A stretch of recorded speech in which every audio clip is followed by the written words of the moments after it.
چونکہ ملالہ کی کتاب پر لگنے والے الزام کی نوعیت نہایت ہی سنجیدہ ہے، یہ مناسب ہوگا کہ اگر اس کتاب سے کچھ اقتباسات پیش کیے جائیں اور یہ فیصلہ آپ دوستوں اور قارئین پر چھوڑ دیا جائے، کیا ان سے اسلام اور وطن کی محبت جھلک رہی ہے یا اس میں کوئی منفی لہجہ دکھائی دے رہا ہے؟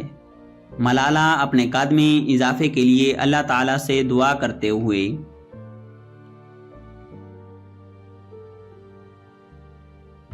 جب ملالہ زندگی و موت کی کشمکش میں مبتلا تھی، اس کی والدہ کا قرآن پاک کی تلاوت کرنا، ملالہ کا آیت الکرسی پڑھنا اور بنی نوح آدم کی فلاح کی دعا کرنا،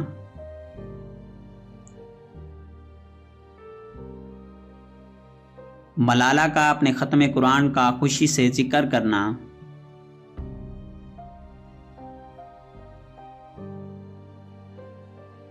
ملالہ کا خانہ کعبہ پر پہلی نظر پڑنا اور اشکبار ہو جانا،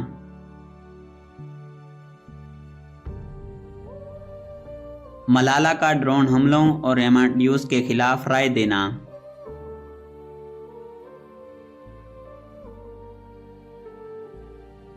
ملالہ کا صدر اوباما اور پاکستان میں امریکہ کے امیج کے بارے میں اظہار خیال،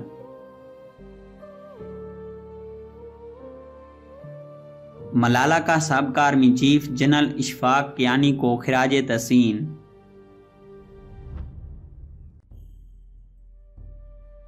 ملالہ پاکستان کا دنیا کی پہلی مسلم ریاست کی حیثیت سے فخر سے ذکر کرتے ہوئے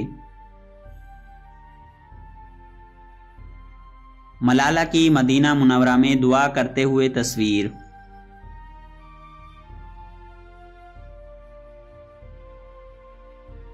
عام تاثر کے برعکس کتاب کے اختتام پر دی جانے والی فرنگ کا جائزہ لینے پر معلوم ہوتا ہے کہ اس کتاب میں رسول اللہ صلی اللہ علیہ وآلہ وسلم کے ساتھ درود کے اظہار کے لیے پیس بی اپان ہم بھی لکھا ہوا ہے۔ یہ بات البتہ درست ہے کہ کتاب کے پہلے ایڈیشن کے دیگر مقامات پر ایسا نہیں ہے۔ پبلشنگ سے وابستہ افراد اس کی وجہ بآسانی جان سکتے ہیں۔ چونکہ یہ کتاب انگریزی میں ہے، لہذا اس کی ٹارگیٹ آڈینس انگریزی بولنے اور پڑھنے والے طبقے یا مغربی دنیا اور یورپ ہے، جو بنیادی طور پر غیر مسلموں پر مشتمل ہے۔ لہذا ایڈیٹر نے وہاں کے پبلشنگ اور ریٹیلنگ کلچر کو سامنے رکھتے ہوئے اس حقیقت کو صرف گلاسری میں لکھنا زیادہ مناسب سمجھا۔ ملالہ نے اس پر پہلے ہی معذرت کرتے ہوئے یقین دلایا ہوا ہے کہ اگلے ایڈیشن میں یہ کمی دور کر دی جائے گی، لہذا یہ ایسا کوئی اہم مسئلہ نہیں جس کو جواز بنا کر اس کے خلاف طوفان مچایا جائے۔ اب باری آتی ہے پاکستان اسکول فیڈریشن کی جانب سے لگائے جانے والے سب سے سنگین ترین الزام کی، یعنی سلمان رشدی کی حمایت۔ اس پر مختصر یہ کہا سکتا ہے کہ شکوہ بے جا بھی کرے کوئی تو لازم ہے شعور۔ مجھے اس موقع پر 28 فروری 2008 کی وہ دوپہر یاد آ رہی ہے جب کیرن آرمسٹرانگ نے سن 80 کی دہائی کا ذکر کرتے ہوئے سلمان رشدی کے متنازع ناول کے حوالے سے ایک اہم بات کی، جو کچھ یوں تھی۔ اس ناول کی اشاعت کے فوراً بعد مسلم دنیا میں پرتشدد احتجاج کا سلسلہ شروع ہو گیا۔ میں نے اس کا تجزیہ کیا تو مجھے محسوس ہوا کہ گرچہ اس عمل سے مسلم دنیا کا غم و غصہ تو دنیا پر ظاہر ہو رہا ہے، مگر اس سے مسلمانوں کے حق میں دور رس بہتری کے امکانات کم ہیں۔ ناول کی اشاعت اور اس پر احتجاج کا لازمی نتیجہ یہ ہوا کہ یورپ کے لوگوں کا اسلام کے بارے میں تجسس بڑھا اور انہوں نے اسلام کے بارے میں جاننے کے لیے کتب خانوں کا رخ کیا۔ میں سمجھتی ہوں کہ دنائی کا تقاضا یہ تھا کہ اس شر انگیز ناول کے مقابلے میں مسلمان علماء اس موقع پر رسول اللہ صلی اللہ علیہ وآلہ وسلم کی سیرت اور اسلام کی تعلیمات پر کتب لکھ کر مغربی دنیا کو اسلام کا پیغام پہنچاتے۔ جب سیرت نبوی پر کوئی کتاب سامنے نہیں آئی تو میں نے از خود اسے ایک چیلنج سمجھا اور اسے قبول کرتے ہوئے پیغمبر اسلام کی سیرت پر اپنی کتاب لکھنا شروع کی۔ ایک غیر مسلم مفکر کے پرخلوص اور فکر انگیز الفاظ سن کر لیکچر ہال کی دیواریں تالیوں سے گونج اٹھیں۔ یہ واقعہ بتانے کا مقصد اس اہم نقطے کی طرف اشارہ کرنا ہے کہ کسی بھی مسئلے یا سانے کے جواب میں انسان دو طرح کا رد عمل دکھا سکتا ہے۔ پہلا رد عمل جذباتی، جبکہ دوسرا رد عمل تعقل یعنی فکر پر مبنی ہو سکتا ہے۔ ٹرائنگ نے دوسری رد عمل کی اہمیت پر زور دیا اور اس کی بات میں وزن تھا۔ جب میں ملالہ کی کتاب پڑھ رہا تھا تو مجھے اندازہ ہوا کہ ملالہ کے والد اگرچہ آزادی اظہار جیسے بنیادی انسانی حقوق کے حامی تھے، مگر انہوں نے بھی رشتی کے متنازع ناول کو ناپسندیدہ پایا۔ تاہم ان کا ایمان اس قدر قوی تھا کہ وہ یقین رکھتے تھے کہ کس کے شر انگیزی پر مبنی ناول سے اسلام جیسے کامل اور مضبوط دین کو نقصان نہیں پہنچایا جا سکتا۔ انہوں نے یہ تجویز دی کہ کیوں نہ ہم قلم کا مقابلہ قلم سے کریں اور اس ناول کے جواب میں اپنی کتابیں لکھیں۔ میں بھی یہی سمجھتا ہوں کہ رشتی کا پوسٹ مارٹم فکشن پر مبنی یہ ناول انتہائی لغو اور سراسر شر انگیز تھا۔ اس کے نتیجے میں لازماً مسلم دنیا کے جذبات محجور ہونا تھے اور ان میں غم و غصے کی لہر دوڑنا تھی۔ وادی رہے کہ رشتی کا ناول پاکستان میں بین کر دیے جانے کے بنا پر فروخت کے لیے میسر نہیں تھا، لہذا ایک عام پاکستانی کی اس کے مندرجات کے بارے میں معلومات محض اخباری کالم یا سنی سنائی باتوں تک ہی محدود تھی۔ ملالہ کے والد کی ناول کا قلم سے مقابلہ کرنے کی تجویز ویسے ہی دکھائی دیتی ہے جیسی کیرن آرمسٹرانگ کی تھی۔ ظاہر ہے کہ یہ رشتی کی حمایت ہرگز نہیں۔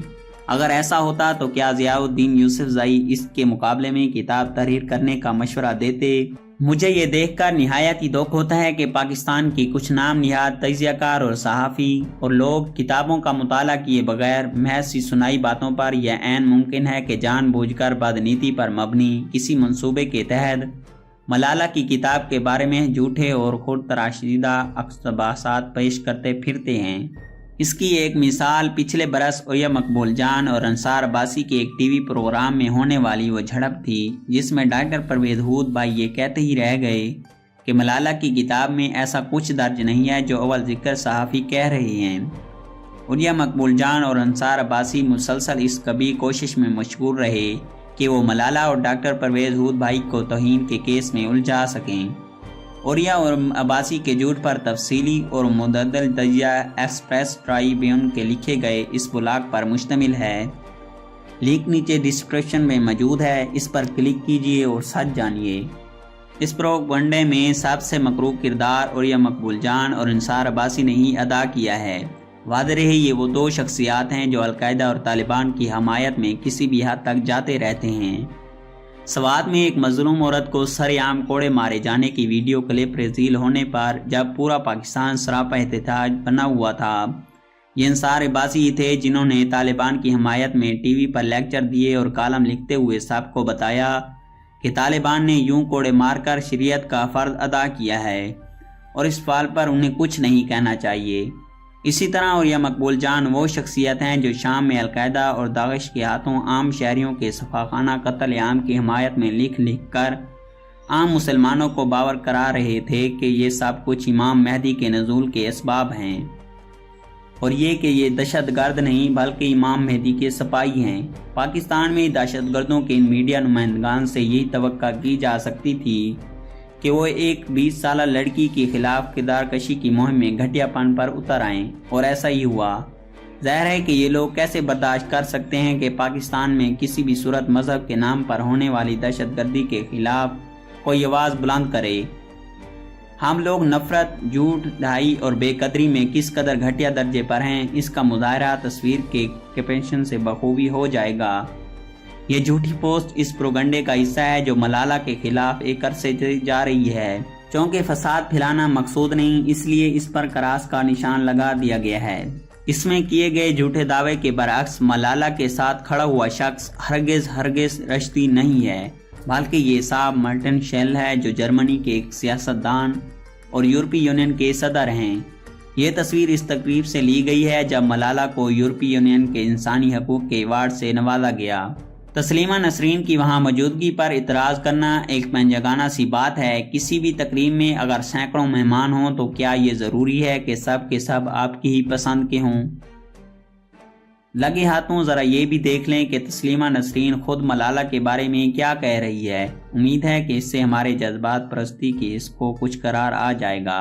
کسی خاص مقصد کے حصول کے لیے اصل حقائق کو تروڑ مڑوڑ کر آگے پہنچانا آج کی انفارمیشن وار میں بڑی اہمیت کا حامل ہے۔ پروپیگنڈا ایک مہلک ہتھیار سے کم نہیں، جیسے بڑی بے دردی سے کسی کی ساکھ بحال کرنے یا برباد کرنے کے لیے استعمال کیا جاتا ہے۔ آپ میں سے جس نے بھی ملالہ کے اوپر طالبان کے قاتلانہ حملے کے فوراً بعد شروع ہونے والا ملالہ مخالف منفی پروپیگنڈے کا مشاہدہ کیا ہوگا، اسے یاد ہوگا کہ ایسے سوشل میڈیا پر اس سے برقعے اور داڑھی سے متعلق ایک متنازع جملہ منسوب کر دیا گیا جس کا حقیقت سے کوئی واسطہ نہیں تھا۔ یونیسیف کی ایک پبلک تقریب کے دوران رچرڈ ہالبروک کے ساتھ لی گئی تصویر کو یوں پیش کیا گیا جیسے ملالہ کسی سازش میں شریک ہو، وہ جھوٹ پر جلد ہی پکڑا گیا۔ The war, the girls are going to their schools freely and there is no fear. But in Swat, when we go to our school, we are very afraid of Taliban. He will kill us, he will throw acid on our face and he can do anything.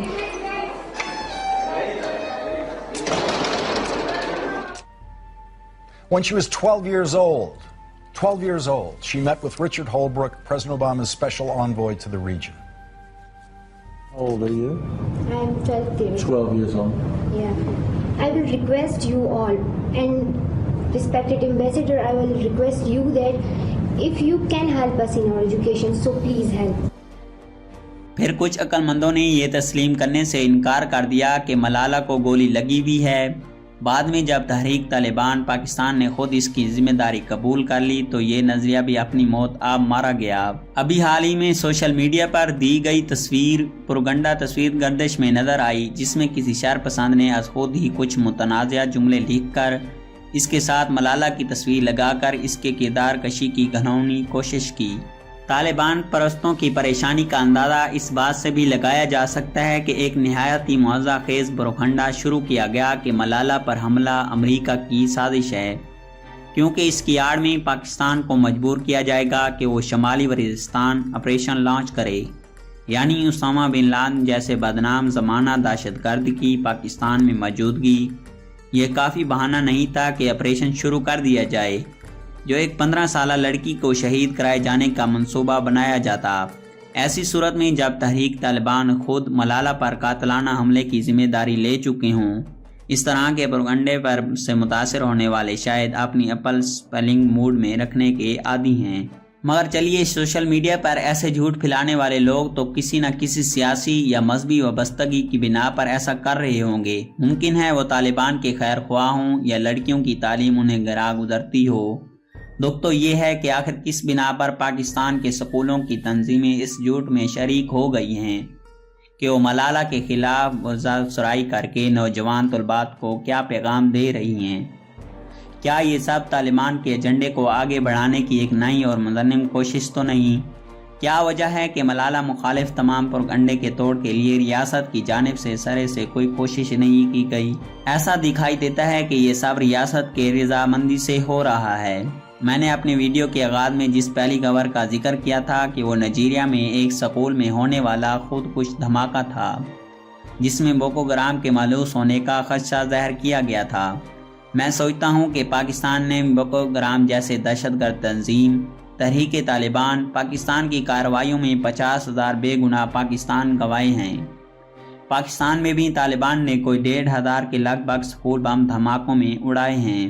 مجھے دکھ ہے کہ اس سب کا شکار ہونے کے باوجود ہماری نظریاتی ہمدردیاں دہشت گردوں کے ساتھ ہیں اور ان کے خلاف اٹھ کھڑے ہونے والی ملالہ کی کردار کشی کر کے ہم سمجھتے ہیں کہ یہ عظیم خدمت انجام دے رہی ہیں۔ پاکستان کے پہلے نوبل انعام یافتہ سائنسدان ڈاکٹر عبدالسلام کو بے دردی سے ٹھکرانے کے بعد پاکستان قوم نے جو سلوک اس مظلوم اور نہتی لڑکی کے ساتھ روا رکھا ہے، اس کے بعد مجھے کہنے میں کوئی آر نہیں کہ پاکستانی قوم اس قابل نہیں کہ اسے دنیا میں امن کے نوبل انعام جیسی تکریم سے نوازا جائے۔ بہتر یہی ہے کہ ہمیں دہشت گردی کے حوالے سے ہی یاد رکھا جائے کہ وقت نے ثابت کر دیا ہے کہ انتہا پسندی اس قوم کے ڈی این اے میں سرایت کی جا چکی ہے۔ اگر سچ بولنا اور مظلوم کا ساتھ دینا جہالت ہے تو اے کاش میں بھی ایسا ہی جاہل بنوں۔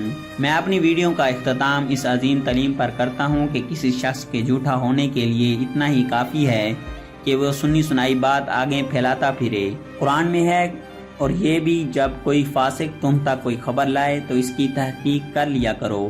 میں معذرت چاہتا ہوں اگر میری کوئی بات کسی کی دل آزاری کا سبب بنی ہو۔ ارے فرینڈز، ایک منٹ، آپ ایسے ہی جا رہے ہیں؟ اتنی محنت سے ویڈیو بنائی ہے، ایک لائک تو بنتا ہے نا؟ اور دوسرا یہ کہ آپ ہمیں اتنی بڑی دنیا میں دوبارہ کیسے ڈھونڈیں گے؟